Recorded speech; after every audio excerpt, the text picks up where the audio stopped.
What Phil just alluded to, about that picture that went up on Facebook, Tony and I and Tom were down in Washington, D.C. We took advantage to talk a little bit with the independent senator from Maine and the Republican senator. That picture shows a lot about that. We're going to the source. We're talking to anybody and to everybody that will help us. Specifically, two-man crew concept, two-person crew concept. Both of those people are supporting HR 1748. And the company can, and the railroad industry can talk all they want about cutting that down to one, but we will be enjoined with people all over the United States to fight them tooth and nail on that. I'm here to give you an update of all the issues that we've covered currently. Amtrak has certainly been a central subject over the last couple of years. Amtrak's main problem is their very own CEO, Mr. Richard Anderson.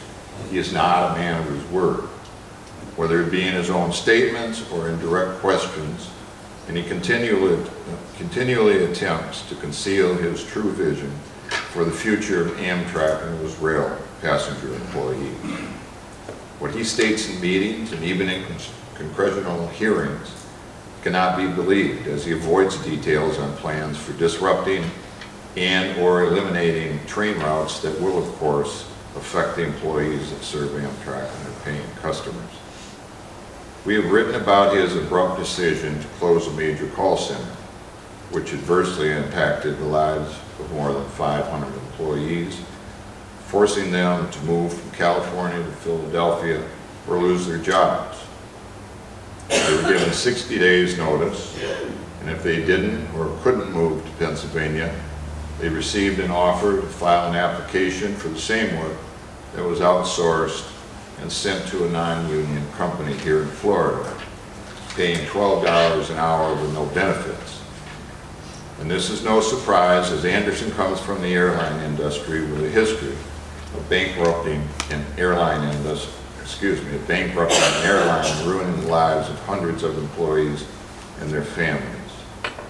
His work at Amtrak also threatens rural communities and those residents that rely on the trains for their livelihood, for their jobs. However, there's growing support for the Amtrak law in Congress, and we have friends in office that are standing up to this dangerous brand of leadership, reminding them that Amtrak is a national passenger train service that is chartered by Congress with certain specific mandates. The Senate is paying attention to the calls from our membership, and key senators are making sure that their message is being heard by Amtrak and by Anderson and his colleagues.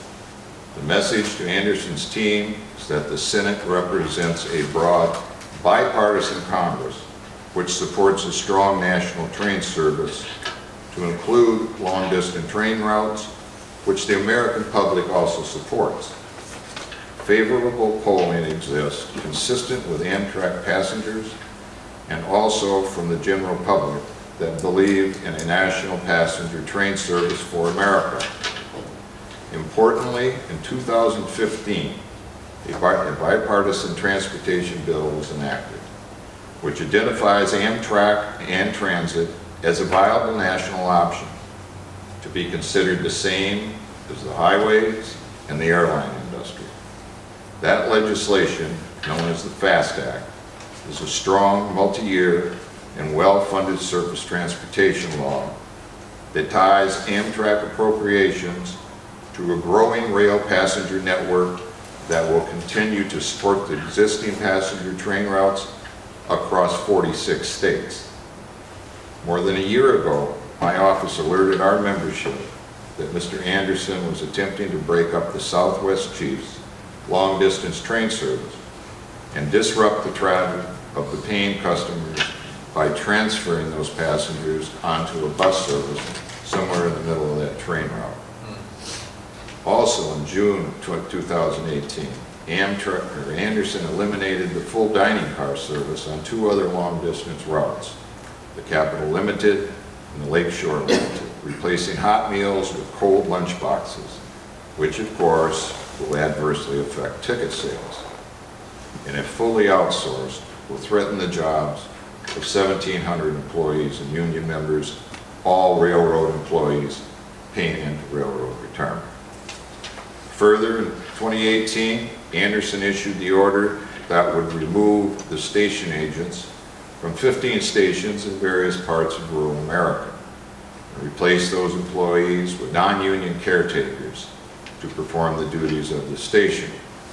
You might remember that our efforts in response to that action was to enlist the help from the communities to rally behind the affected workers and the travelers with letters and petitions demanding that those station agents be reinstated, as customers needed the service provided by experienced workers, especially those people with disabilities. Passengers continually state that those station employees are valuable, helpful, and the first public face of the Amtrak system. We are still speaking with allies in Congress trying to stop the abolishment of more station agent positions. Meanwhile, rail labor continues to negotiate for the return of the displaced employees to their former jobs. We all need to remember that as an active legislative association, we do have our victories, because our work as an association is worthwhile. Indeed, Congress has responded to the actions on the long-distance trains by demanding that Amtrak continue the regular service of the Southwest Chief, and ordered that specific language to be inserted into the fiscal year spending bill. In fact, a bipartisan group of 11 senators sent Mr. Anderson a detailed letter explaining that the funding from Congress should be an investment to cover the operations across the entire Amtrak network, to include long-distance and state-supported train service.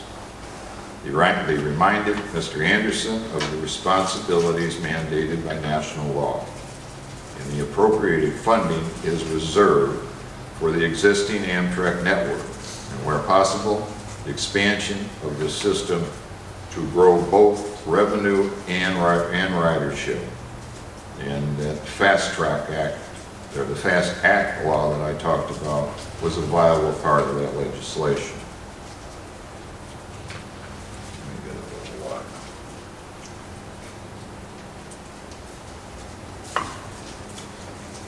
While this cruel underlying attitude towards Amtrak still continues, we will continue our work at NARVREUS to not allow this new leadership's plan to dismantle Amtrak piece by piece.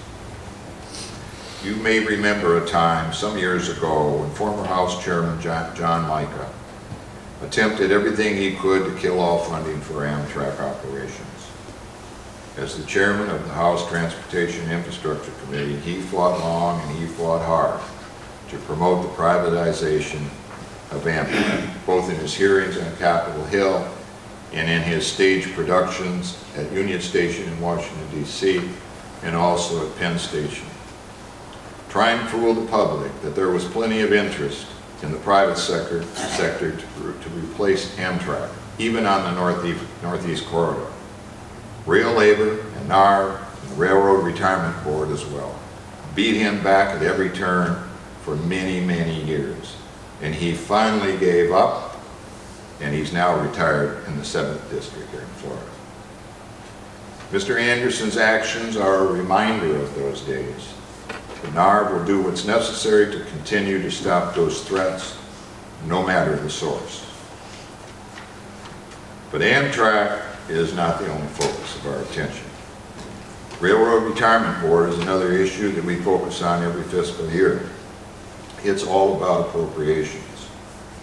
And this year's no difference, as the White House is still recommending that Congress make dangerous cuts in annual funding for the administrative operations at the RRB.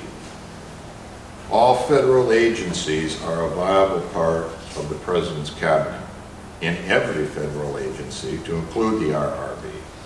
is subject to fiscal appropriation. It's the law. Last May, NARV's executive board, Tom, Tony, and myself, we were in Washington, D.C. to visit Capitol Hill to discuss this.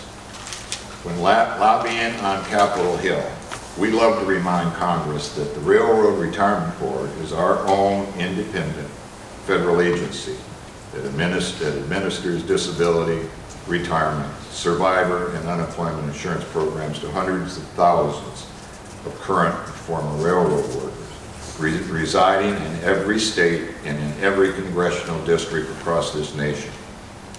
Importantly, all Railroad Retirement Board programs are self-funded by tax revenue from rail employers and rail employees, and any requested dollars come solely from our own respective trust funds and do not require appropriated funds from the general U.S. Treasury, not a dime. For fiscal year 2020, the outlook's not good. Once again, the White House has proposed to ignore the Railroad Retirement Board's request for adequate funding for the administration and operating budgets for 2020.